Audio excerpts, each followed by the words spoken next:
Hello, Folsom. It's Mr. Nolan. We're going to start moving through and reviewing some of the work you did last week on the July Crisis and talk about some of the major characters and power players in Europe during World War I to get you ready for the work this week. So let's kick it off. We're going to review some of those questions from last week to start and then move into some of the new people, the new characters from this part of history that we haven't met. So let's start with question number 1 from last week. What is the July Crisis?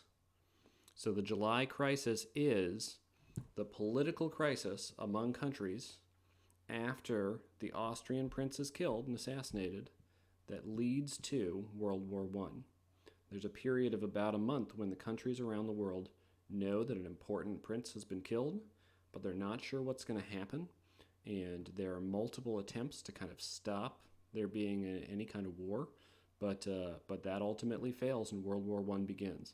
So the July Crisis is this crisis among countries when they're not sure what will happen as a result of the assassination. And as you know, the assassination is the assassination of Archduke Franz Ferdinand. Here he is right here with his magnificent mustache. He is the Archduke of the Austro-Hungarian Empire, a very powerful country at that time, not the most powerful, but a strong world power. And he was expected to be their next emperor. But of course, he's assassinated while he's on vacation with his wife in Sarajevo down in southern Austria-Hungary. And that leads into our second question. Why does Austria-Hungary become angry with Serbia to begin with? What's the crisis all about? Well, the Archduke Franz Ferdinand is assassinated by this young man, 19-year-old Gavrilo Princip. So Princip was a Serb nationalist. He believed the country of Serbia, a small and less powerful neighbor of Austria, could become a larger and more powerful country. He wasn't from Serbia. He didn't live in the land of Serbia, but he lived in the part of Austria that had Serbian people living in it. And if we look back at the map on the first slide, you can see Serbia is here, a smaller country, and this land near Serbia over here had many Serbs living in it, and that's where Gavrilo Princip lived. And he believed, he and his friends, that by starting a war with Austria, that Serbia could win that war and take more land and become a larger, more powerful country. And that was his goal. So question number 2, the Austro-Hungarians are angry because they feel that Gavrilo Princip, that he was maybe trained or helped by the Serbian government, and that they blame the Serbians for the assassination of their prince. Side note, you might wonder, was the Serbian government involved? We don't totally know an answer to that question. The weapons that Gavrilo Princip and his friends that tried to assassinate the Duke had were from the Serbian army, but it's one of those open questions of history as to whether the Austro-Hungarians are right in thinking the Serbian government was to blame. Either way, the Austro-Hungarians, they're angry at Gavrilo Princip, but they're really angry at the Serb government because they feel like they put him up to it.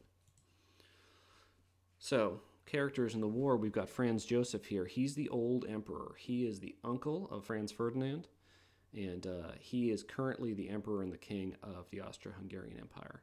So he's in charge. And his government, when they find out what's happened, first thing they do before they go and confront Serbia is they go to Germany in the north. You can see the German Empire is up here close to the Austro-Hungarian Empire, and they ask for help. In the next slide, we see Germans. The Germans at the time are a large and powerful country, maybe the most powerful in Europe.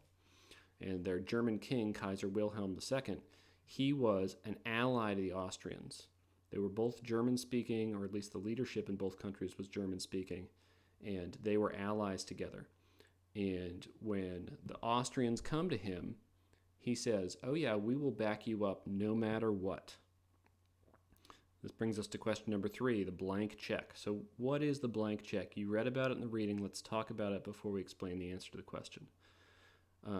If I gave you a check, here's Kaiser Wilhelm handing a check over to the Austro-Hungarians. If I gave you a check, you would want to write in how much money it's for. You would want to choose how much money I'm giving you. It would be a blank check where you get to choose. Say you came, did some work at my house.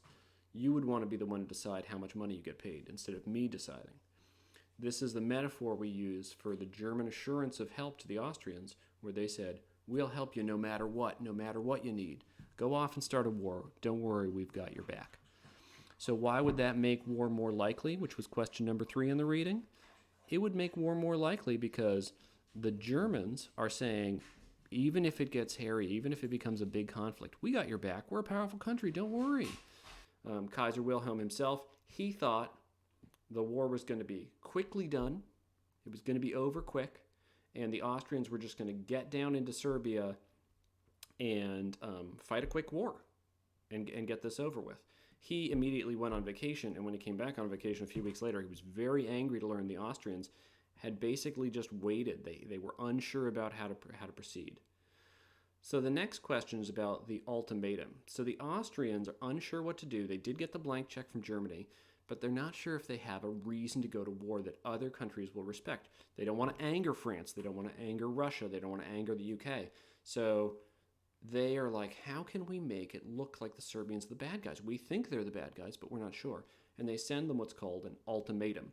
An ultimatum is a very limited choice that sometimes feels like no choice. A great example is when I was a kid, my mom would be like, if you don't clean your room, I'm going to throw your Nintendo out the window. And so I was like, okay, well, really, I have a choice, but my only choice is to clean my room.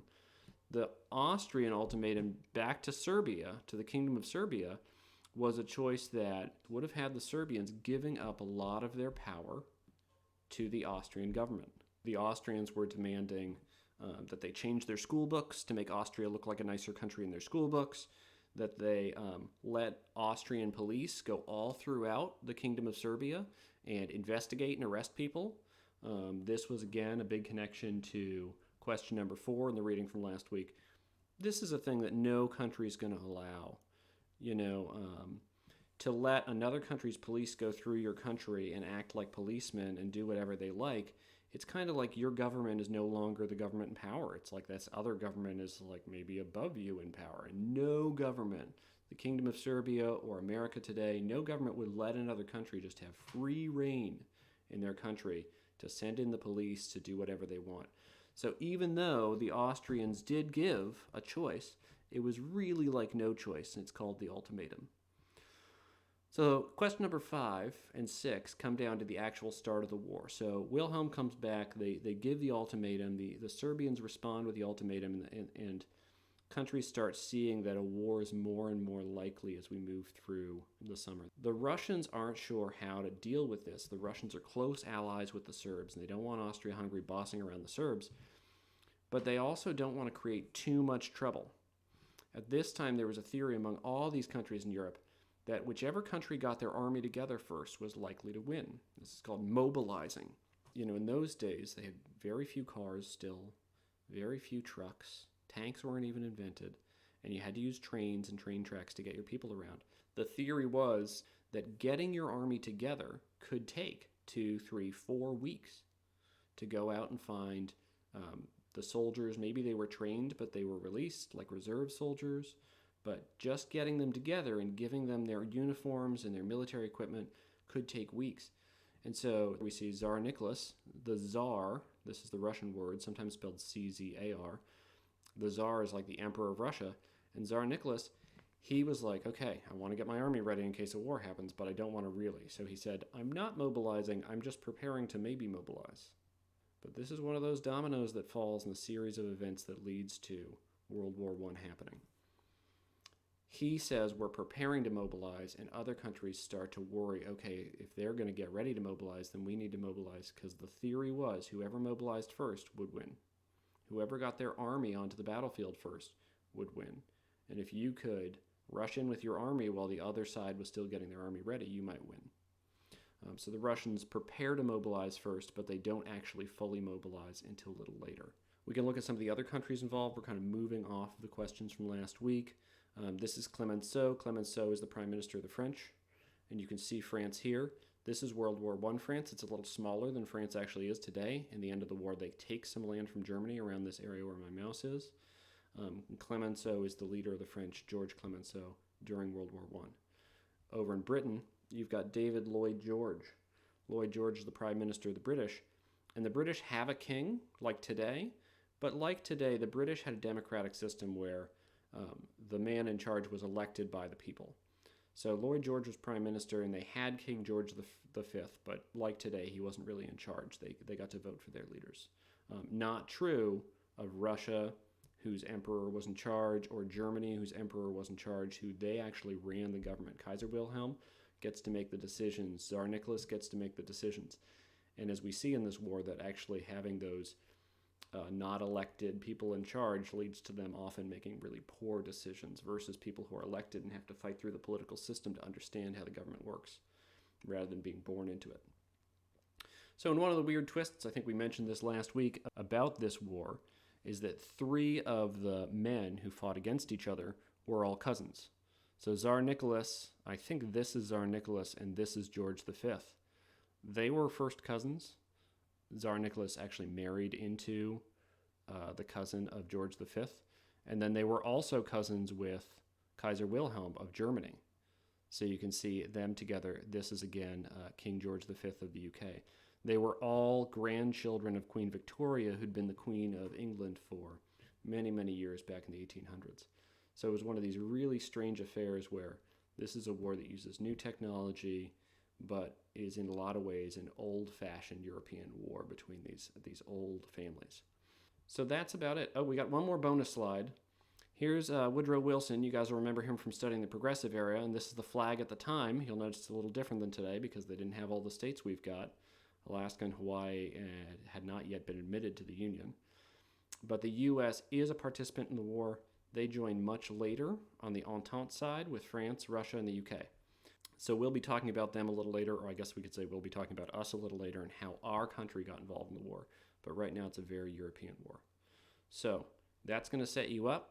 The work that's coming to you this week is going to build on the timeline from last week. You're going to listen to this video, look back at that timeline, and then the next thing you're going to do is read a short story that talks about the July crisis as if it was a schoolyard bullying situation. And so I want you guys to take a look at that, read that, and then answer the question about how that is similar to or not similar to the situation that actually happened in history in the July crisis. So thanks again, guys. Please give me some feedback. Don't forget to like and subscribe. No, that's just a joke. Don't do that. Okay, but you'll be hearing more from me. I hope everybody's having a great time at home. Take care. Bye.